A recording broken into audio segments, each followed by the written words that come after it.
शेख रशीद साहब हमारे साथ मौजूद हैं, उनसे गुफ्तगू करते हैं। शेख साहब अस्सलाम वालेकुम, बहुत शुक्रिया आप वक्त देने का। आपने उस ज़माने में भी ये तमाम तर चीज़ें देखी कि जब तालिबान वहाँ पे बिल्कुल पसपा हो चुके थे और अमेरिका ने उनके खिलाफ बड़ी कार्रवाई की, पाकिस्तान को बड़ी धमकियाँ लगाई।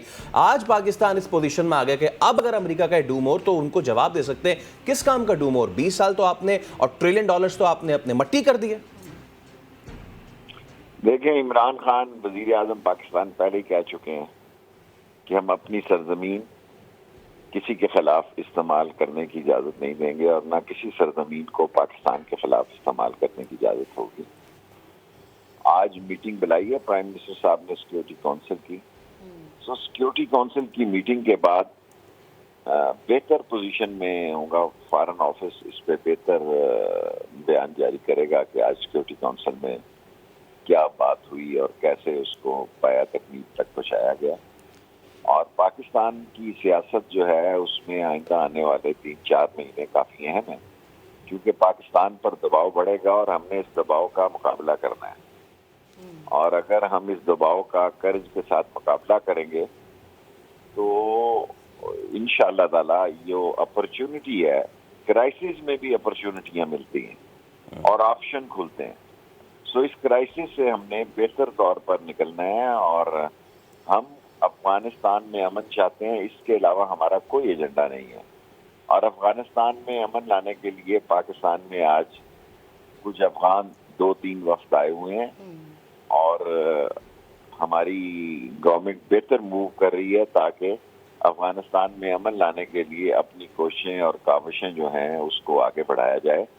और मुझे उम्मीद है कि इंशाअल्लाह पाकिस्तान इस क्राइसिस से सुरखरू होकर निकलेगा इंशाल्लाह। अच्छा शेख साहब, जैसे हम पहले भी बात कर रहे थे कि हमारे मुल्क में अफगान पनाह गुज़ीन मौजूद है जिसमें से काफ़ी रजिस्टर्ड भी हैं, लेकिन मोहित यूसुफ साहब तो वाज़ेह कर चुके हैं कि हम मज़ीद को पनाह देने की हमें हिम्मत नहीं है। लेकिन जो मौजूद हैं, क्या हमारी इंटरनल सिक्योरिटी के लिए कोई बेहतर इकदाम अगर हम करना चाहें, क्योंकि जैसे तोरखम बॉर्डर को बंद कर दिया गया है तिजारत के लिए, मज़ीद पाकिस्तान इस हवाले से क्या स्ट्रेटजी अपना सकता है? देखिए, हमने चमन और तोरखम को कल 2-2:30 बजे तोरखम को भी खोला है। बहुत सारा फ्रूट उधर से आता है, उसका ज़ाया हो रहा था और इधर से कंटेनर्स की एक बड़ी तादाद थी। सो हम कागजात पर आने जाने की इजाज़त दे रहे और जुमे के दिन से चमन को भी खोला था और कल इतवार को हमने तोरखम को भी खोला है, दोनों तरफ से, क्योंकि उस तरफ उन्होंने तालिबान आ गए थे। सो जो बॉर्डर्स के मामलात हैं वो तय कर लिए गए हैं, बॉर्डर्स पे बिल्कुल अमन है और पॉलिसी स्टेटमेंट जो है वो फॉरेन ऑफिस देगा। यहाँ तक कि बॉर्डर की सूरत हाल है इस वक्त वो तमाम अल्हम्दुलिल्लाह पाकिस्तान बॉर्डर्स पर अमन है और चमन और तोरखम बॉर्डर को खोल दिया गया। अच्छा शेख साहब, क्योंकि ये पोर्टफोलियो आपके पास भी रहा है और आपका भी बड़ा वसी तजुर्बा है, you been involved in all the peace talks as well, तो हम चाहेंगे कि थोड़ा सा अपने माजी का निचोड़ भी हमारे सामने ज़रूर पेश कीजिएगा कि पहले जब अपराइजिंग थी उससे लेके अब क्या आप कोई बज़ाहिर कोई डिफरेंस देख रहे हैं? देखें, पहले तो देखें सारे इन तालिबान ने जिरगे ने जब बड़ा जिरगा हुआ उसामा को वापस करने से उन्होंने इनकार कर दिया। फिर जिन हालात में गुजरे उस वक्त के हालात का ये तकाजा था कि हमने उनको जैकबाबाद या जो भी शहर था वहाँ पे बेस भी दिया। अब के हालात जो हैं, इमरान खान की उस वक्त भी ये स्टैंड था कि हमारा वो गलत फैसला था और आज वो फैसले की पोजीशन में उनका यही फैसला है कि हम अफगानिस्तान में अमन के लिए जो कोशिश हो सकती है वो करेंगे। जंग के किसी पार्ट में भी हम न शामिल हैं न शामिल होंगे। ठीक। अच्छा शेख साहब, ज़रा अगर अमेरिका की हम बात करें तो अमेरिका जिस तरह के बयानात दे रहा है ख़ुद 20 साल वहाँ गुजारने के बाद, कि ये सूरत हाल इसलिए पैदा हुई क्योंकि जो हमसाया ममालिक थे शायद उनकी बेहतरीन हिकमत अमली नहीं थी। यकीनन शायद अमेरिका इस चीज़ का एतराफ़ नहीं करा कि पाकिस्तान ने तालिबान को टेबल टॉक पर लाने के लिए कितनी कोशिशें की हैं। लेकिन जी दोहा मुज़ाकरात में भी पाकिस्तान की कोशिशें शामिल थी और मुल्ला बरादरान को उनके साथ बैठाने में भी पाकिस्तान की कोशिशें शामिल थी और दोहा मुज़ाकरात में और अफगानिस्तान को तालिबान को अमेरिकन के साथ बैठाने में भी पाकिस्तान ने कलीदी किरदार अदा किया। लेकिन अब दुनिया में अपने अपने मफाद की सियासत हो रही है جس کا جہاں مفاد ہوتا ہے ڈپلومیسی یا ڈپلومیٹ اتنے اہم نہیں رہے بلکہ انٹرسٹ اورینٹڈ سیاست شروع ہو گئی ہے. اور اس پر جو فیصلہ ہوگا آج جو دوپہر کو آفٹر نون میں میٹنگ ہے اس کے بعد میرا خیال ہے ایک واضح موقف لینے کی پوزیشن میں ہوں گے. بالکل. اور اس کے علاوہ ہم یہ بھی چاہیں گے شیخ صاحب موقع سے فائدہ اٹھاتے ہوئے آپ سے یہ بھی بات کریں کہ آبویسلی وہاں پہ آپریشنز بھی نیشنل ایئر سروس جو ہماری PIA ہے وہ کر رہی ہے. کیا واقعی اتنی زیادہ ضرورت ہے پاکستانیوں کو وہاں کے انخلاء کے لیے، یا پھر وہاں پہ پاکستانی جو ہیں وہ اپنے آپ کو محفوظ سمجھیں؟ دیکھیں یہ جمعے کے دن وزیر اعظم صاحب نے اجازت دی تھی کہ بھئی آپ ویزا دیں جرنلسٹ کو. ویزے کے لیے ضروری ہے افغانستان کے یا کسی بھی ویزے کے لیے اگر تو انٹری ویزا چاہیے تو وہ ایمبیسی میں سٹاف ہے وہ اس وقت دے دیتا ہے، لیکن اس کے لیے کلیئرنس کی ضرورت ہوتی ہے انٹیریئر منسٹری میں جس کا 30 دن کا پروسیجر تھا. 30 دن کے پروسیجر کو 1 دن کے پروسیجر میں بدل دیا گیا ہے اور آن لائن، بلکہ ابھی میں نے 3-4 ویزے دینے کی ہدایت جاری کی ہے. ایک انٹرنیشنل نیوز ایجنسی جو ہے امریکن اس کے جرنلسٹ اور اس کے 2 بچوں کو.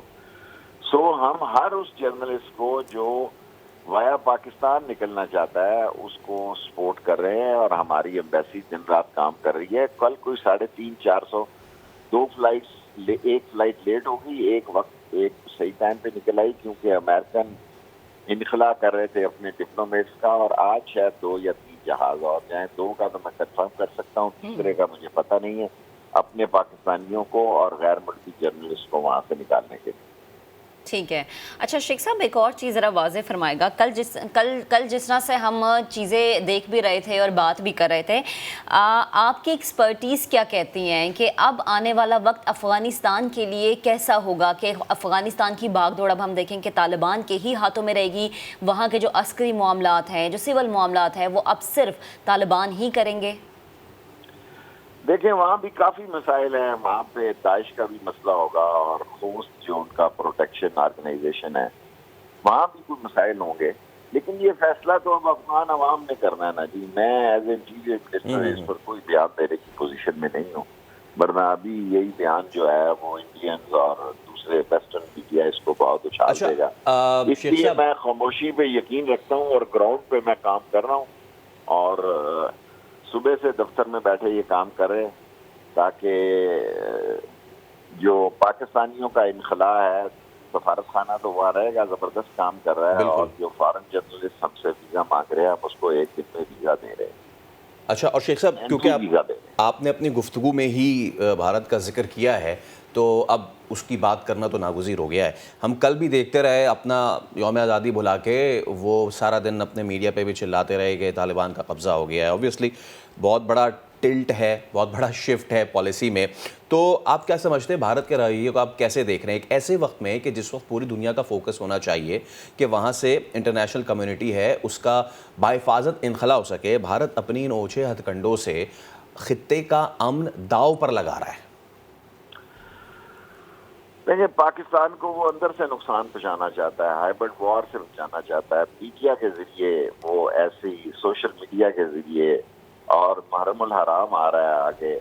یہ ہم پہ اور زیادہ فرض ہے کہ ہم کسی عقیدے کے خلاف بات نہ کریں اور تمام عقیدوں کا احترام کریں. اور یہ محرم الحرام بڑا سینسٹیو ہوگا کیونکہ ملک دشمن قوتیں جو ہیں وہ چاہیں گی کہ پاکستان میں انتشار کی خبریں جائیں اور یہاں استحکام کی خبر نہ ہو. لیکن انشاءاللہ تعالی پاکستان کی قوم ایک ذمہ دار ہے. یہاں پہ کچھ ایسے گروپس ہیں جو انتشار چاہتے ہیں، جو ایک دوسرے اپنے عقیدے سے باہر نکل کے دوسرے کے عقیدوں پر حملے کرتے ہیں. سو ان کو بھی ہم نے ان کا بھی نوٹس دے رکھا ہے. سو پوری کوشش ہوگی انشاءاللہ کہ بہتری کی طرف حالات جائیں. بہت شکریہ شیخ رشید احمد صاحب، آپ نیا دن سے گفتگو کر رہے تھے.